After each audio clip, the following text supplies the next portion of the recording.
Esta es la clase número 3 de adaptaciones del ambiente de trabajo. La clase pasada habíamos planteado una tarea que era, tomando el ejercicio del 4 en línea, hacer una función que valide que cuando soltamos una ficha en una columna, el número de la columna no sea menor a 1 ni mayor a 7. O sea que las columnas vayan del 1 hasta el 7. Si poníamos una columna inválida, el programa terminaba y no mostraba el tablero en pantalla. Acá tenemos el ejercicio que teníamos hasta la clase pasada. Vamos a escribir la función que permita validar esa secuencia. En primer lugar, vamos a definir una nueva función. Podemos nombrarla como secuencia válida y va a aceptar como parámetro la secuencia que le pasemos. Luego vamos a hacer un for en donde cada uno de los ítems de este for sean una columna de la secuencia que teníamos. Si la columna es menor a 1 o la columna es mayor a 7, devolvemos falso. Y una vez que terminamos de recorrer todas las columnas de la secuencia, si ninguna devolvió falso, devolvemos verdadero. Luego tenemos que hacer que el tablero solo se dibuje si la secuencia es válida. Por lo tanto, hacemos un if preguntando si la secuencia es válida.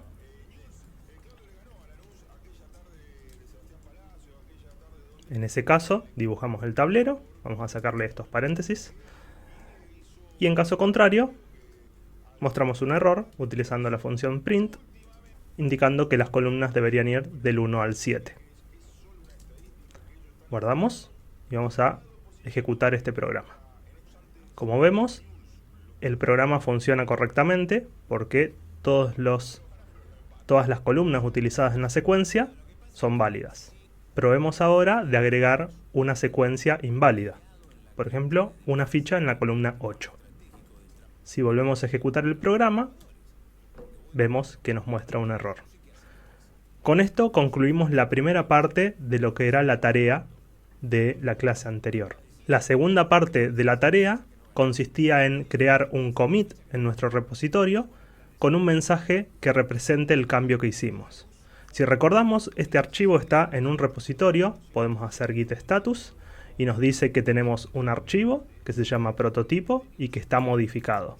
Si queremos ver cuáles son las modificaciones que aplicamos a este archivo, podemos escribir git diff y nos va a mostrar que antes decían solamente la secuencia y dibujar el tablero, y ahora todas esas líneas que están con un menos y están en rojo se borran del archivo original, y lo que vemos es un nuevo agregado de todas estas líneas que van a reemplazar a las que teníamos con los menos adelante.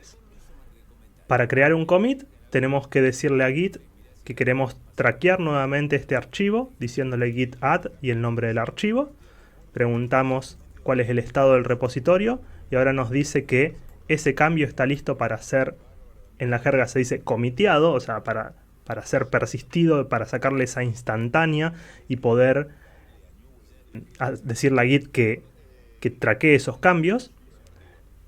Si yo no hubiese hecho el git add y hubiese escrito lo que voy a escribir ahora, que es git commit y el nombre del mensaje, nada hubiese sido persistido porque Git necesita, por cada commit que hacemos, que le indiquemos cuáles son los archivos que queremos incluir en esa instantánea. Y bien, una vez que agregamos este archivo con git add, vamos a crear un commit, que es justamente la instantánea, y el mensaje que podríamos ponerle a este commit sería que tenemos una nueva función para validar el número de columnas, del 1 al 7. Cuando hacemos este commit y le preguntamos a Git cuál es el estado del repositorio, nos dice que no hay más nada para traquear.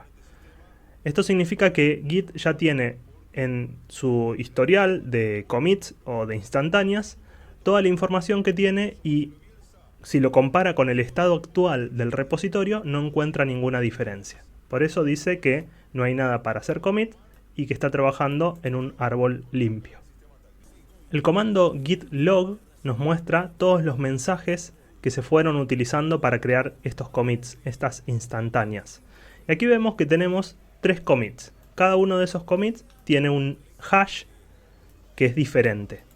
Yo podría preguntarle a Git cuáles fueron los cambios que se realizaron en este commit en particular, diciéndole a git show y el nombre de ese hash.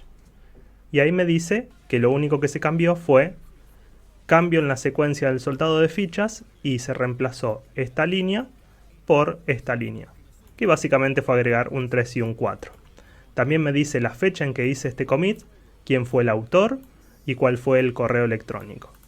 Ahora bien, todos estos commits viven en nuestro repositorio local, o sea, en la computadora en donde estamos trabajando actualmente.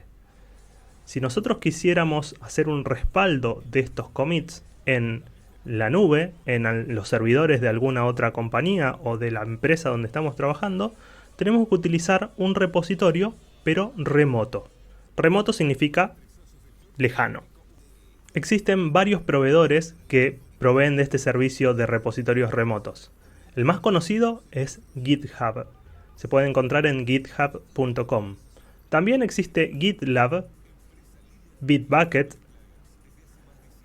y una versión de software libre llamada Gogs que nos permite generar repositorios remotos y hostearlos en servidores propios de nuestra compañía.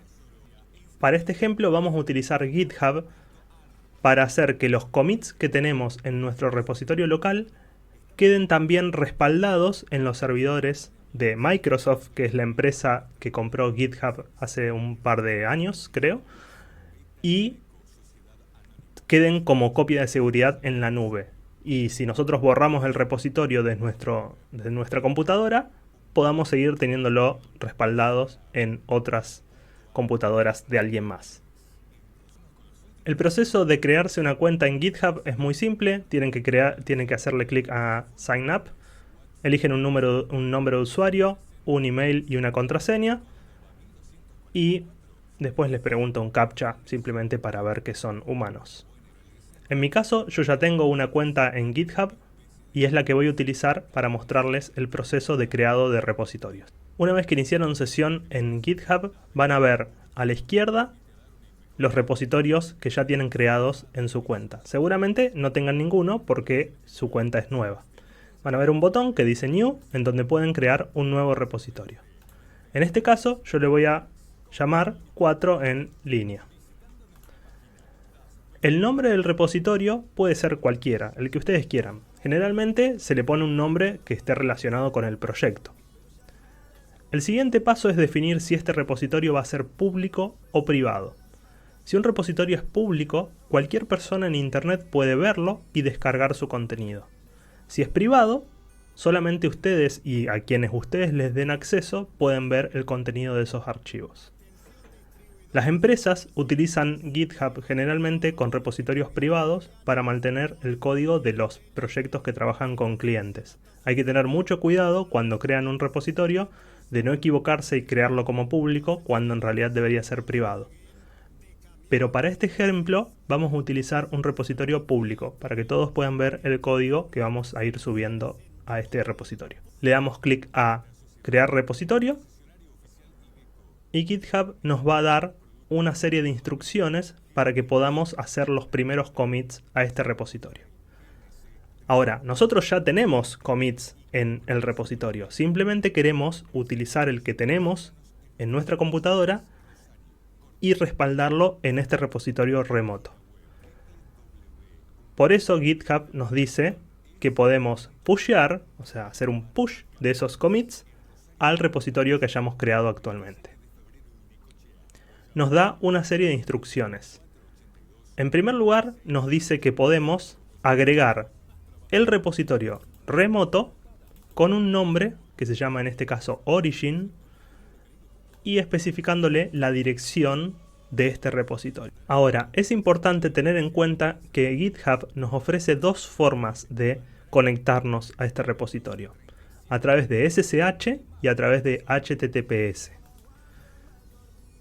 La seguridad es medianamente similar, puede haber diferencias entre una y otra.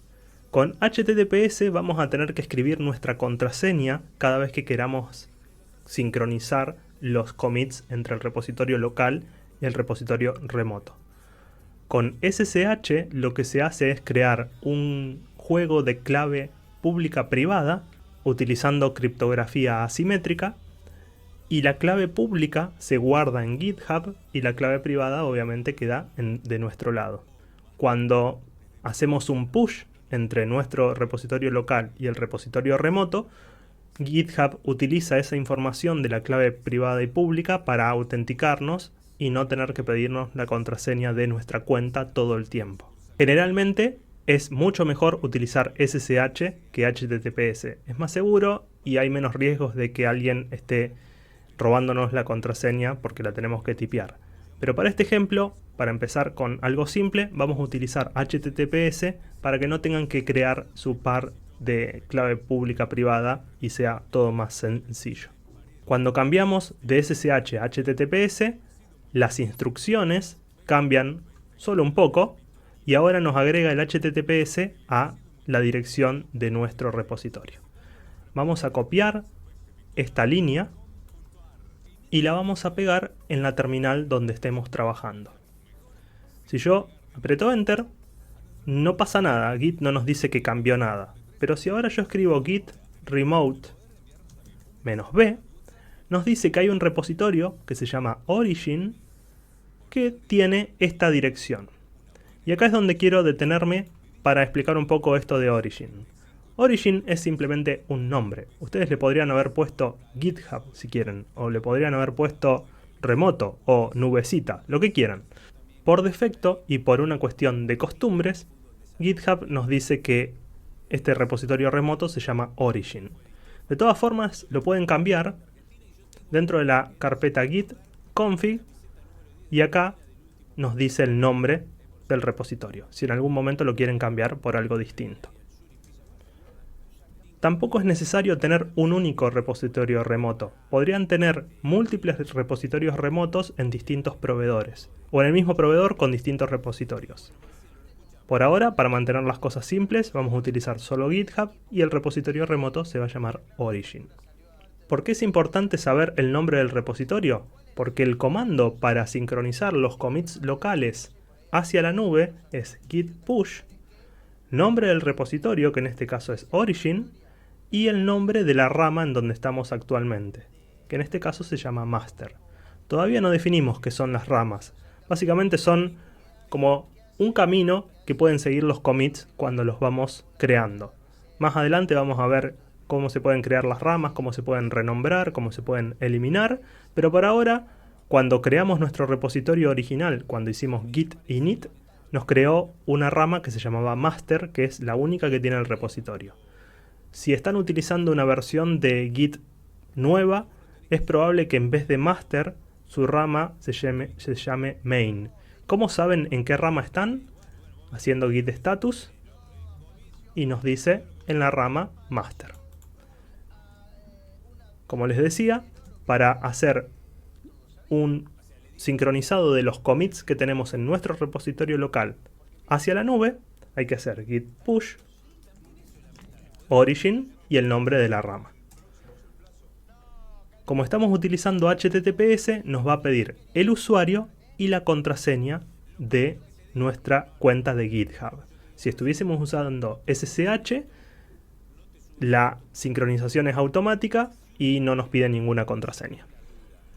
En este caso, yo ya puse mi usuario y mi contraseña, y cuando presiono Enter, lo que hace git push entonces es sincronizar todos los commits de la rama en la que estoy actualmente en mi repositorio local y enviarlos a un repositorio remoto en la nube en el proveedor que hayamos especificado.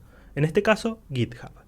Si yo copio esta dirección y la abro en un navegador, GitHub en este caso automáticamente la va a renombrar a la URL de nuestro repositorio y nos va a mostrar el contenido de nuestro repositorio con los archivos y los mismos commits que teníamos en nuestro repositorio local.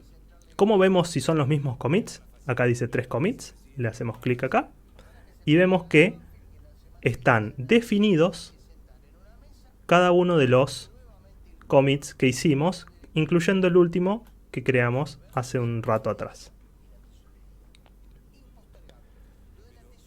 Una cuestión importante a tener en cuenta, como les mencioné en la clase pasada, es que si observamos este icono de acá, es distinto al icono que tengo en mi perfil. La razón por la cual el icono es distinto es porque no estoy utilizando el mismo correo electrónico que tengo en mi cuenta de GitHub con el que utilicé para crear el commit. Si ustedes utilizan el mismo correo electrónico para crear los commits que para crear su cuenta de GitHub, automáticamente va a aparecer la misma foto de perfil en ambos lados. El nombre obviamente es el mismo porque yo cuando me identifiqué con git config username le puse que era Mariano D'Agostino. Bueno, así que ahí lo tienen. Esto es lo que es GitHub o GitLab o Bitbucket. Todos funcionan más o menos igual. Te dan una URL para que puedas sincronizar los commits desde tu repositorio local hacia un repositorio remoto.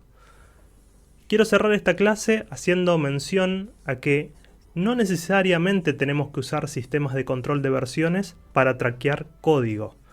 Imaginen, por ejemplo, el programa que estoy usando para editar los videos de esta materia. Estoy utilizando un programa que se llama Olive.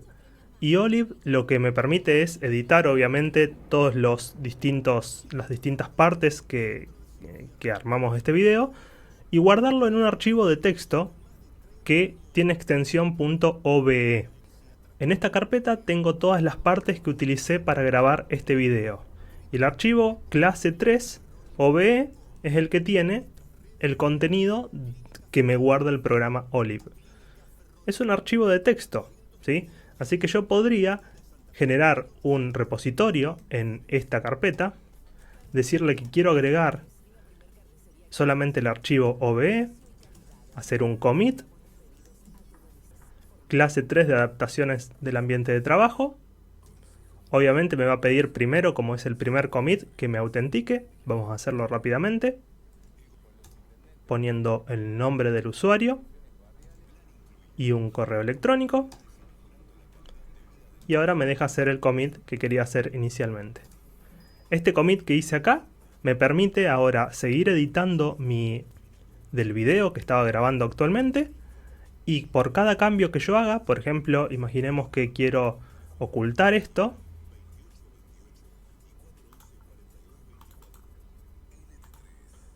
Guardo los cambios. Y ahora le puedo decir a mi repositorio que me diga cuáles fueron las diferencias entre haber guardado mi proyecto con la edición hace un minuto atrás y esta nueva edición. Como es un archivo XML, me permite traquear todos los cambios y esto es una forma interesante para guardar una versión que nos haya gustado de nuestro proyecto, ya sea una edición de video, puede ser alguna edición de gráficos vectoriales, como por ejemplo el software Inkscape, o algún archivo de texto que no necesariamente esté guardado en algún formato como Word o LibreOffice, que bueno, tienen un formato un poco más cifrado y más complejo de traquear. Si es texto plano, tranquilamente lo pueden hacer. La tarea de la clase número 3 va a ser entonces crear un repositorio en GitHub o en GitLab o en Bitbucket. Yo les recomiendo para unificar criterios que utilicen GitHub por ahora. Y hagan un push de todos los commits que tenían en su repositorio local hasta ahora. Y me envíen un link a el correo que les voy a hacer llegar si están cursando esta materia de forma privada, indicándome cuál fue el repositorio que usaron. En la clase siguiente vamos a seguir profundizando el uso de la herramienta Git y el uso de la herramienta GitHub, y vamos a empezar a ver nuevas técnicas para poder trabajar en conjunto con otras personas y para poder detectar qué cambios realizaron, poder aprobar esos cambios o rechazarlos y tener un control un poco más profesional de nuestro programa. Pero bueno, para eso vamos a tener que esperar a la próxima clase.